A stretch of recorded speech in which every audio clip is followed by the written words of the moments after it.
안녕하세요. 오늘도 사연살롱을 찾아주셔서 감사합니다. 한 소녀의 엄마이자 올해로 40대가 된 여성입니다. 저는 의대에 입학하던 해 만난 남자친구와 연애 끝에 20대 후반에 결혼을 했어요. 또래보다 일찍 시작한 결혼 생활이지만 젊었을 때 더 많이 놀고 결혼할 걸 하는 후회는 해본 적이 없어요. 오히려 빨리 결혼한 덕분에 제 딸을 빨리 만날 수 있어서 다행이었죠. 그 생각은 지금도 변함이 없어요. 누구보다 행복한 결혼 생활이었거든요. 물론 행복한 결혼 생활을 누리고 있다고 해서 모든 날이 평화롭기만 했던 건 아니에요. 사람 사는 일이 다 그렇듯 저에게도 세상을 집어 삼켜버릴 만큼 거센 파도가 몰아쳤던 때도 있으니까요. 의사며느리와 민간요법에 심취해 있던 한의사 시어머니의 갈등 때문이었죠. 의대생인 저와 경영학과 복학생이었던 남자친구는 교내에서 뜨겁기로 소문난 캠퍼스 커플이었어요. 저는 레지던트 과정 이후 대학병원에서 전공의 수련 과정을 밟고 있었고, 당시 남편도 자신의 희망하던 직장에 취업한 상태였어요. 너무 사랑했던 우리는 떨어져 지내는 시간조차 아까웠기에 누가 먼저랄 것도 없이 혼담은 빠르게 오갔어요. 상견례까지 이어지는 동안 별 문제 없이 물 흐르듯 진행이 되었고요. 특히 저는 시어머님이 좋았어요. 비록 분야는 달라도 같은 의학자끼리 통하는 구석이 있을 것 같았거든요. 그런데 며칠 뒤 저를 만나러 병원으로 찾아온 시어머니를 보고는 그런 생각이 조금 흔들리기 시작했어요. 어머님은 다짜고짜 제게 물으셨죠. 자식은 얼마나 낳을 생각이니? 저는 남편과 미리 이야기해둔 대로 소신껏 어머님께 말씀드렸어요. 아직 특별한 계획은 없어요. 부모가 될 준비가 됐다고 생각될 때 그때 가질 생각이에요. 자식 낳는데 어디 때가 따로 있다니? 우리 집안이 어떤 집안인데? 하루빨리 아들 낳을 생각은 안 하고선? 뚱하니 토라지는 시어머니의 모습에 살짝 쎄한 기분이 들더라고요. 아니, 세상이 어떤 세상인데 출산 강요도 모자라서 아들 타령이래요. 그리고 딸 자식은 당신 손주 아니랍니까? 결혼 전부터 찾아와 손주 타령을 하는 어머님의 행동이 이해가 안 갔어요. 그리고 얼마 뒤 왜 어머님이 아들 손주 타령을 했는지 그 이유를 알 수 있었죠. 글쎄, 제 남편이 7대 독자더라고요. 그냥 단순히 7대 독자가 아니라 세대당 자식 하나 겨우 얻을 만큼 손이 귀한 그런 집안이었던 거예요. 그런 상황을 알게 되자 그제서야 시어머니를 이해하게 됐어요. 당신 또한 손 귀한 집안에 시집와서 얼마나 핍박을 받았으면 저러실까. 나름 이해가 되는 부분이 있었으니까요. 얼마 지나지 않아 저희 부부는 사람들의 축복을 받으며 결혼식을 올렸어요. 시어머니께 말씀드렸던 것처럼 당장 아이 계획은 없었죠. 그래서 신혼기간을 즐기며 보냈어요. 우리 부부에겐 일과 사랑을 모두 챙기는 행복한 나날이 이어졌죠. 다행히도 꼬장꼬장했던 시어머니는 그렇게 꽉 막힌 분은 아니셨어요.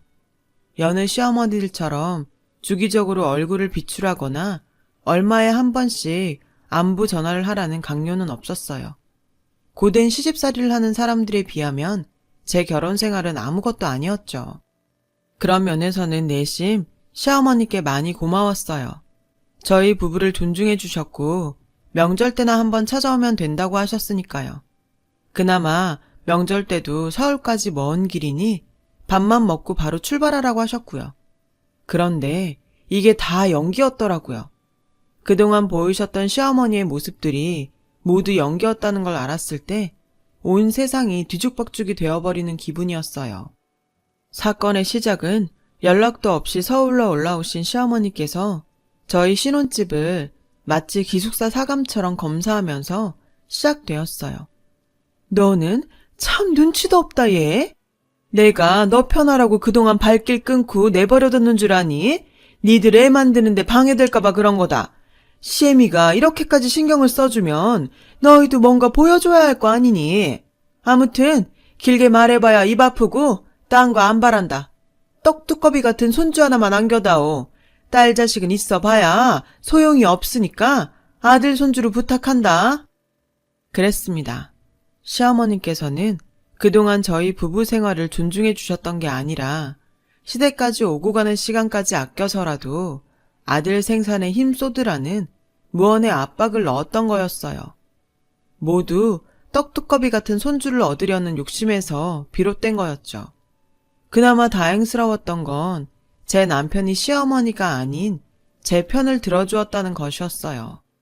남편이 제 편을 들고 나서자 화가 난 시어머니는 서운한 티를 팍팍 내시며 시댁으로 돌아가셨어요. 그 뒤 한동안은 예전과 같이 평화로운 날들이 이어졌죠. 시어머니께서는 애꿎은 시집살이를 빌미로 시어머니의 권위를 세우려고 하시지는 않으셨어요. 하지만 그럼에도 저는 그런 시어머니가 불편했고 늘 불안했죠. 시어머니의 행동에 담긴 속마음을 이제 확실히 알아버렸으니까요. 이대로 저희 부부한테 아이 소식이 없을 경우 어떤 불호령이 떨어질지 몰랐거든요. 이런 불안한 날들이 길어지자 차라리 예정에도 없는 자식 걱정으로 불안한 시간을 보내기보다는 눈에 보이는 시집살이가 낫겠다 싶을 정도였어요. 운 좋게도 그 걱정은 그리 오래가지 않았죠. 여느 때와 같이 일과 사랑을 충실히 챙기는 삶을 살아가던 어느 날 저와 친하게 지내던 간호사 언니가 출산을 하게 되었어요. 저희 부부는 출산 선물을 사기 위해 백화점에 들렸죠.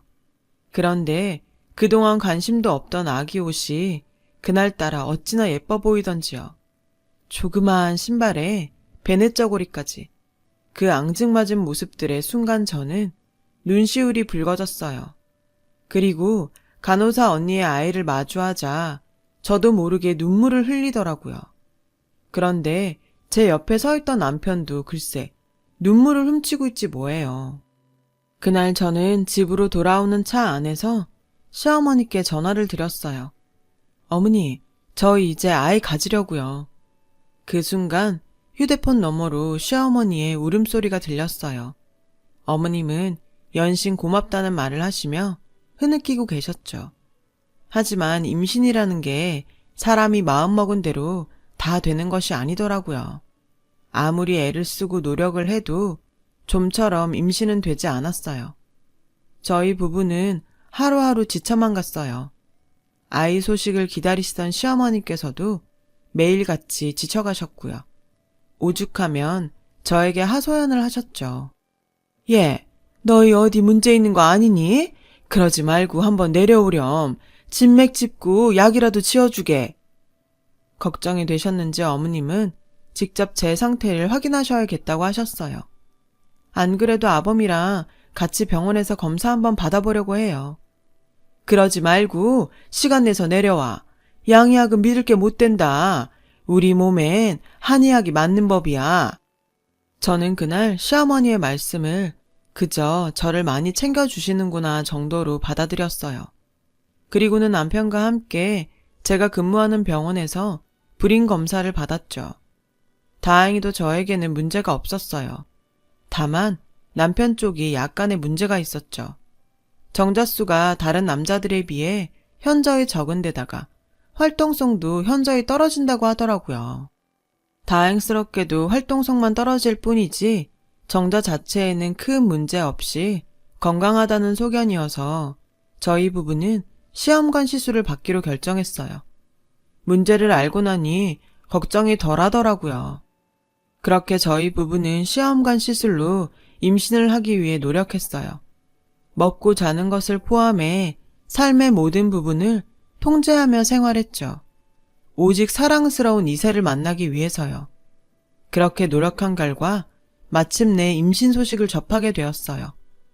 그날 밤 시어머니께서 저희 신혼집으로 짐을 챙겨 오셨어요. 어머님과 저는 부둥켜 안고 펑펑 울었죠.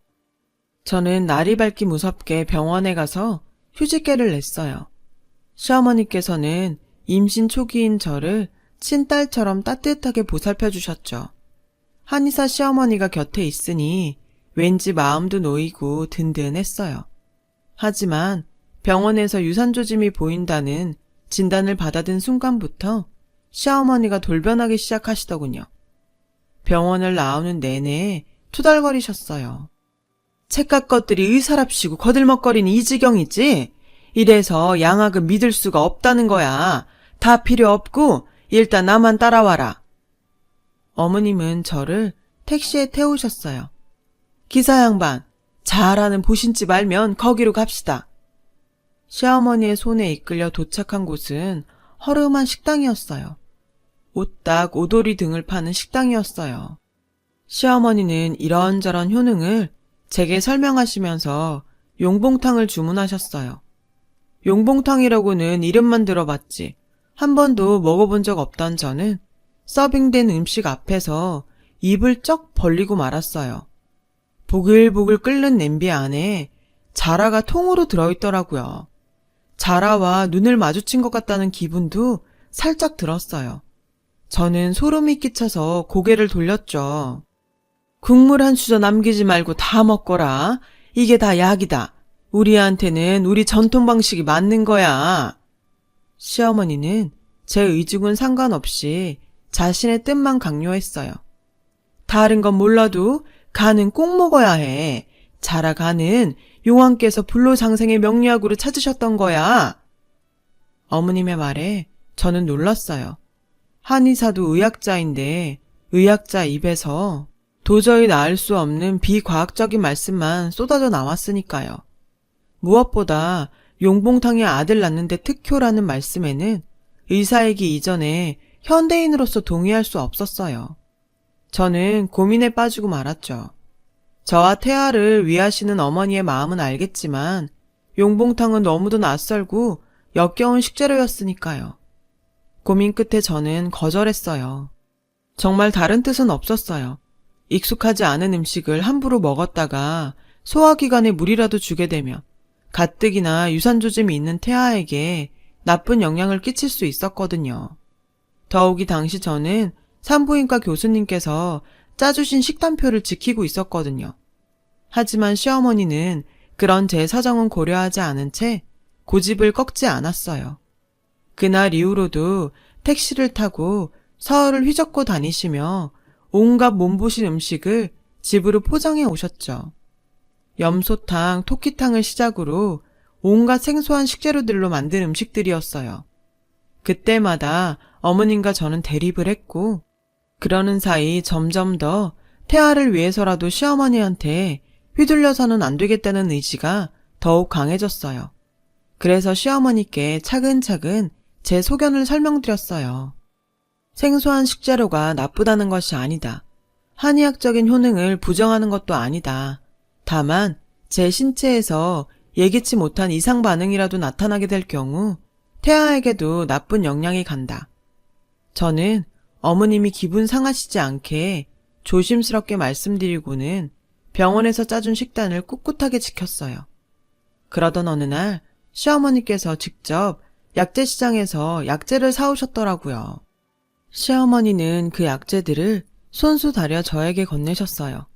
진해에 말벌집에 당나귀 고환 등 생전 접해보지도 못한 약재가 들어간 탕약이었죠. 저의 등골에는 식은땀이 주룩 흘렀어요. 모양새야 어찌 됐건 간에 지금까지는 음식이었지만 한약은 약물이잖아요. 심지어 어떤 성분이 얼마나 들어있는지 가늠할 수 없는 정체 모를 약물이요. 태아를 위해 감기약도 마음대로 못 먹는 게 임산부인데 검증되지 않은 약물을 함부로 복용할 수는 없었어요. 그리고 그제야 확신하게 되었죠. 저희 시어머니는 한의사라기보다는 검증되지 않은 대체요법, 소위 말하는 야매 한의학에 심취한 분이라는 걸요. 시어머니가 약재상 주인에게 전화해 약재들을 추가로 주문하는 사이 남편이 저 대신 탕약을 원샷했어요. 그리고는 출근길에 오르는 남편에게 신신당부를 했어요. 혹시 이상 반응이 느껴지면 바로 병원으로 달려가. 알았지? 남편은 알겠다며 출근을 했어요.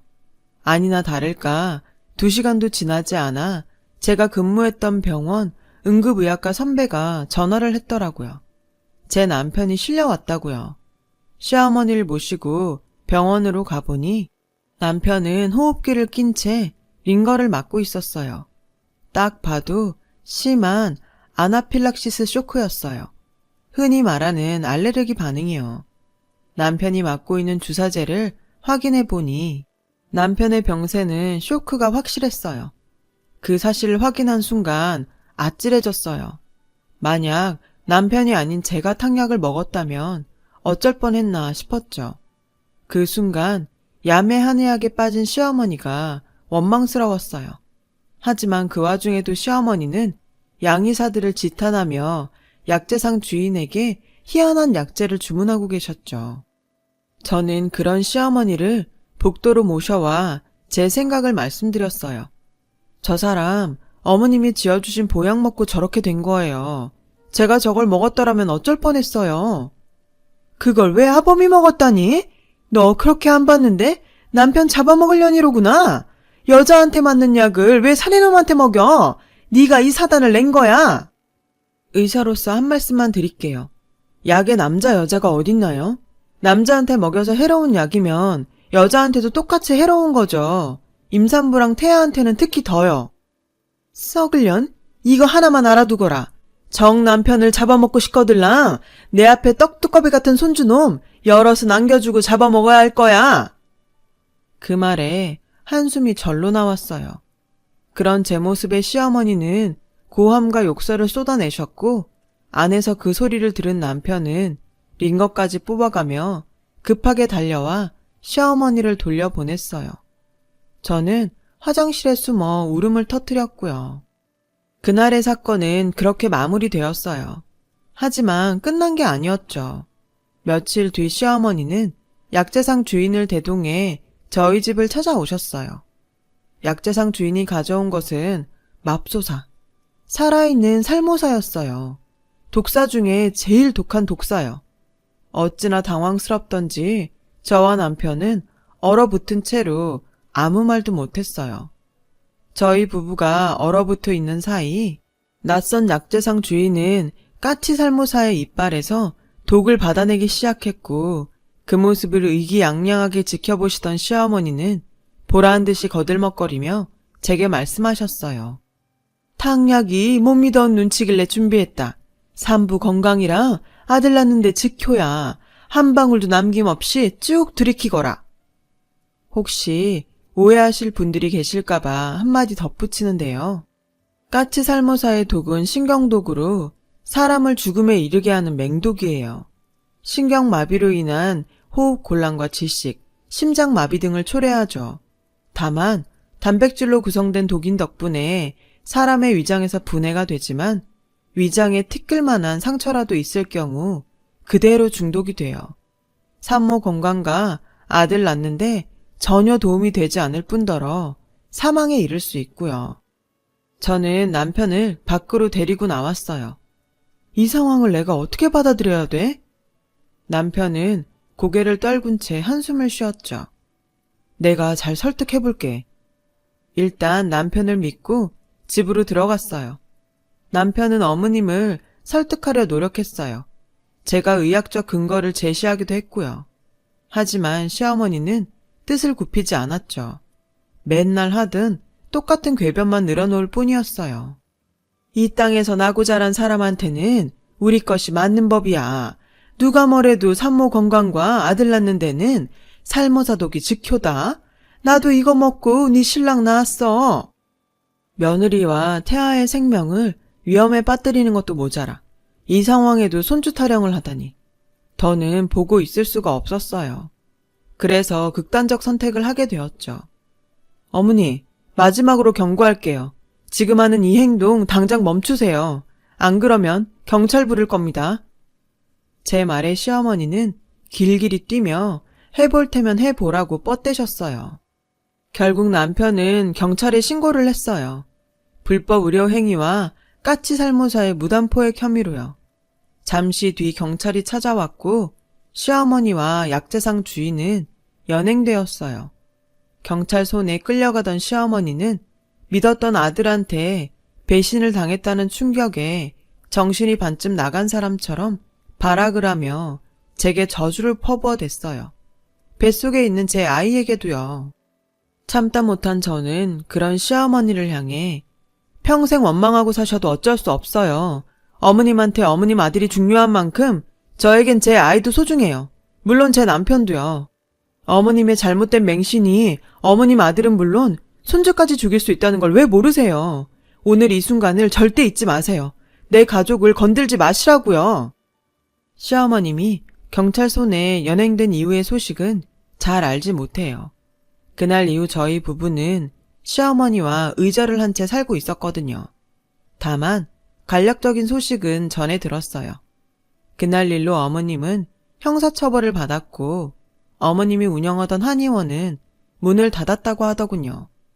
그 후로는 이사를 가셨는지 주변 사람들도 소식을 모른다고 했어요. 그리고 얼마 뒤에 저와 남편은 천사 같은 딸과 만날 수 있었어요. 저희 부부는 고생 끝에 만난 딸아이에게 저희가 할 수 있는 모든 사랑을 주었어요. 모든 순간이 감사한 날들이었죠. 그런데 제가 육아휴직을 마치고 병원에 복귀하던 시점이었어요. 시어머니의 야매한의학 사건으로부터 생명의 소중함을 깨달은 뒤였기에 더 열심히 환자를 돌보려 노력했죠. 그러던 어느 날 제가 응급실 당직 근무를 서고 있는데 심정지 환자가 실려왔고 저는 급히 환자에게 심폐소생술을 시행하며 응급실로 이동했어요. 베드가 막 응급실로 들어서는 순간 제 눈에 환자의 얼굴이 들어왔어요. 시어머니였어요. 그새 많이 늙으셨더라고요. 생사를 오가는 시어머니를 마주한 저는 머릿속이 하얘지는 것 같았어요. 하지만 넋놓고 있을 겨를이 없었어요. 어머님의 상태가 심각했으니까요. 그때 구급대원이 저에게 탕약을 건네며 환자가 발견된 장소에 있던 거라서 가지고 왔다고 했어요. 순간 지난날 겪었던 살모사 독사건이 떠오르더라고요. 저는 레지던트들에게 급히 탕약의 성분 분석을 지시해놓고는 마침 연락을 받고 도착한 남편에게 상황을 전했어요. 마음의 준비를 해야 될지도 모르겠어. 그 한마디에 남편이 무너지더군요. 비록 의절을 했다고는 하지만 세상에 하나뿐인 어머니인데 왜 안 그렇겠어요. 그 마음은 충분히 이해하고도 남죠. 저는 남편을 뒤로 한 채 응급실로 뛰어 들어갔어요. 그 순간 제가 할 일은 의사로서 어머님의 생명을 구하는 거였으니까요. 몇 차례의 고비를 넘긴 끝에 어머님은 의식을 찾으셨어요. 하지만 어머님이 드신 탕약의 성분은 온전히 제대로 알아야 치료를 할 수 있는 상황이라서 안심할 수는 없었어요. 어머님은 저를 보시자 대뜸 그러셨어요. 아들이더냐? 정말 대단하시더라고요. 생사의 갈림길에서도 손주를 향한 집착은 정말 대단하시더군요. 그 모습에 전 너무 화가 났어요. 그게 뭐가 중요해요. 당장 어머님이 돌아가실지도 모르는데 어머님 죽고 나면 손녀건 손자건 그게 다 무슨 소용이냐고요. 지금 어머님이 생각하셔야 할 건 오직 어머님 목숨이에요. 어머님이 사셔야 어머님 손주를 안아보실 거 아니에요. 그러니까 사세요. 기를 쓰고 사시라고요. 소리를 지르는 내내 제 눈에선 뜨거운 눈물이 흘렀어요. 그렇게 미워했던 시어머니인데 지금 이 순간만큼은 너무도 간절히 살리고 싶었거든요. 그런 제 마음을 아셨는지 어머님도 소리 죽여 눈물을 흘리셨어요. 남편 역시 그저 눈물만 흘릴 뿐이었죠. 그날 우리 고부간의 앙금은 그렇게 눈물에 녹아버렸어요. 며칠 뒤 어머님은 상태가 많이 호전되었어요. 제 예상대로 어머님이 드신 탕약에는 위험한 성분들로 가득했고 그로 인해 급성 간부전이 온 거였죠. 긴 치료 끝에 어머님은 건강을 회복할 수 있었어요. 그리고 그토록 원하시던 손주를 안아볼 수 있었죠. 비록 어머님이 원하셨던 아들 손주는 아니었지만 무척이나 좋아하시더군요. 어머님은 손녀딸의 머리를 어루만지며 참회의 눈물을 흘리셨어요. 일련의 사건들로 저와 어머님 사이에는 굴곡진 정이 쌓이게 되었고 여전히 의견 대립은 있지만 다시 고부간으로 살아가고 있어요. 어머님은 더 이상 예전처럼 양의약을 배척하지 않으세요. 그럴 만도 하죠. 그 덕에 당신이 살았으니까요. 더불어 야매 한의학에 대한 맹신도 어느 정도 거두신 것 같아요. 이제는 몸이 안 좋으시면 약재상에서 약재를 사다 탕약을 끓이기보다는 근처 병원으로 바로 달려가시거든요. 하지만 끝까지 포기하지 않은 한 가지도 있어요. 바로 아들 손주죠. 여전히 어머님은 둘째는 언제 가질 건지 저만 보면 닭다리시거든요. 그래서 그 소원은 제가 들어드리려고요. 그게 언제가 될지 가능할지는 저도 잘 모르겠지만요. 노력해봐야죠. 제 사연을 들어주셔서 감사합니다. 맛있는 음식도 많이 드시고 항상 건강하세요. 여러분, 사연 댓글에 응원과 현명한 조언 부탁드려요. 좋아요와 구독은 저에게 큰 힘이 됩니다. 오늘도 좋은 일 가득하세요.